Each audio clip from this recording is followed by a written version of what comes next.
Ora, falei da planta de zonamento e referi então a questão do quadro sinótico. O quadro sinótico e o regulamento, volto a repetir sempre para contextualizar esta expressão, esta gravação, que o plano pormenor dividi em três partes, sendo a primeira uma análise, uma interpretação e caracterização da área de intervenção, a segunda que é um projeto de intervenção e a terceira que é a materialização desse projeto através da publicação no Diário da República, do regulamento, da planta geral de trabalho, da planta de condicionantes e peças fundamentais, como por exemplo o quadro sinótico. Bom, o quadro sinótico, o que é que eu vos peço para fazerem? A melhor percepção que vocês podem ter sobre as alterações que introduziram ou não e qual a real alteração que introduziram num determinado território é fazer dois quadros sinóticos. Ou seja, na mesma área, no mesmo local, pensarmos qual é a característica objetiva deste território e preenchermos o quadro sinótico. Identificação do lote, a área do lote, importantíssima, a área de implantação do lote. Depois vamos falar noutra aula específica sobre esta questão. Quando falamos na implantação, estamos a falar na projeção da área de construção no chão.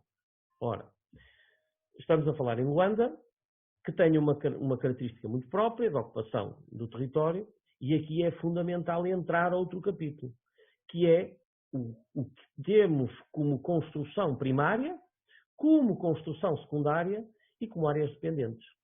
E recordo aqui num parênteses, iremos falar depois, que não é possível nós muitas vezes identificarmos sem uma grande equipe de trabalho e um grande inquérito, um grande levantamento, porque na realidade nós temos Luanda forrada de chapa vista do ar, não é o Google ou não é com a ferramenta do Google que vocês vão determinar o que é a área de habitação, o que é a área de uma oficina de automóveis, o que é um simples telheiro para cobrir as viaturas ou fazer uma sentada no jardim, no quintal.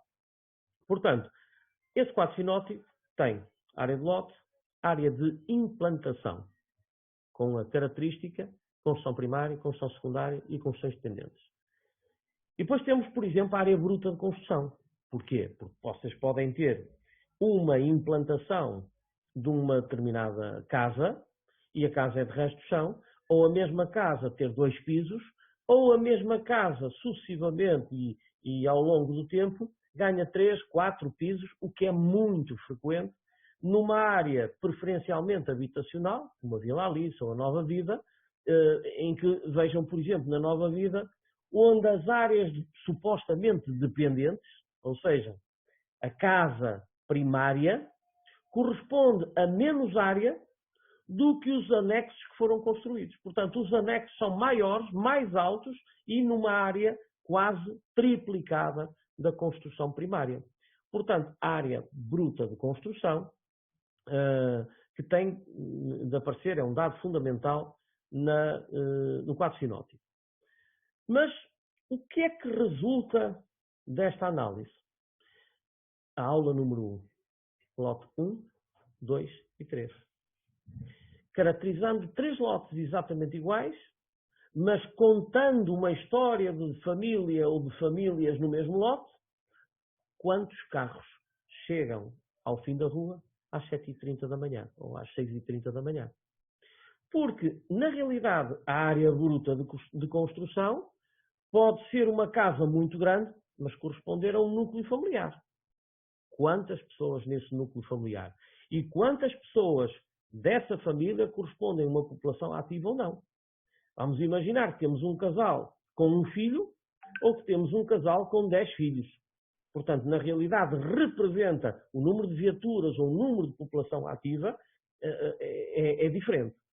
Ou pode ser igual e o número de pessoas ser diferente. Portanto, também é importante, para além da área bruta de construção, definirmos as tipologias, o número, o agregado familiar e, fundamentalmente, no mesmo lote, característica de Luanda em toda a área, seja ela uma área informal, seja ela uma área consolidada, muitas vezes acontecem existirem vários aglomerados familiares no mesmo lote.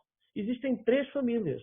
Há pessoas que venderam parte do quintal onde foi construída uma nova casa com acesso direto à rua. E partilham muitas vezes os contadores, etc. Se é que existem, porque muitas vezes são gatos e não há sequer um contador nesse mesmo lote. Portanto, como veem, o quadro sinótico é importante porque ele próprio, quanto mais pormenorizado, quanto mais informação, melhor conseguimos caracterizar a população existente nesse território. Mas vamos intervir.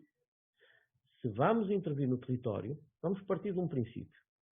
Tenho uma área de 1 hectare, relativamente dispersa, tem não é uma área de mosecos, mas tem 2 ou 3 mosecos, construção informal, ilegal, e é para deitar abaixo. Muito bem. Quantas pessoas tinham? E num hectare, o que é que vocês vão fazer dali? Não, vamos pôr aqui uma espécie de urbanização habitacional. Muito bem. Quantas casas? Qual a área de implantação? Qual a área bruta de construção? Quantas famílias?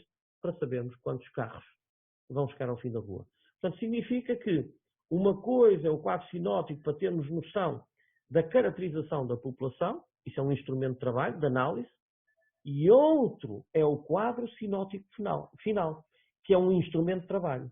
Ou seja, o quadro sinótico vai claramente definir naquele lote não pode ter mais do que esta área bruta de construção, não pode ter mais do que um contador da luz. Basicamente, tudo isto se resume a uma coisa muito simples. Infraestruturas. Levar a água, trazer o saneamento, colocar eletricidade e comunicações. Sem este tipo de gestão, reparem quantas pessoas não podem pedir um contador da água ou da luz porque não têm o lote registado. Ou no lote vivem 3 ou 4 pessoas que não estão identificadas, 3 ou 4 famílias que não estão identificadas. Portanto, significa que vejam que o quadro sinótico final não só é um instrumento de trabalho, de gestão territorial, mas também uma peça fundamental para, confrontando o que tínhamos e o que estamos a propor, se realmente cumpre a estratégia que definimos na intervenção. Ou seja, se a minha estratégia foi aumentar, manter a densidade populacional, mas diminuir o impacto ao nível da implantação. Ou seja, a dizer, nós temos de criar ruas mais largas, praças, jardins, e não podemos nem retirar as pessoas dali, porque é uma área habitacional, enfim, está relativamente consolidada, e não podemos estar sempre a pensar o governo construa um quilamba e que manda as pessoas para lá. Depois estamos a entrar aqui com critérios de falta de consciência social, que é agora quem vai, quem é que tem de sair ou quem é que tem de ficar. Portanto, nós podemos, numa área muito densa, propor um aumento de 1 ou 2 pisos, libertando a área na horizontal para abrir ruas e jardins. Qual vai ser este reflexo após esta proposta? Ora, o quadro sinótico consegue ilustrar muito bem a alteração, a proposta de alteração que nós introduzimos no território.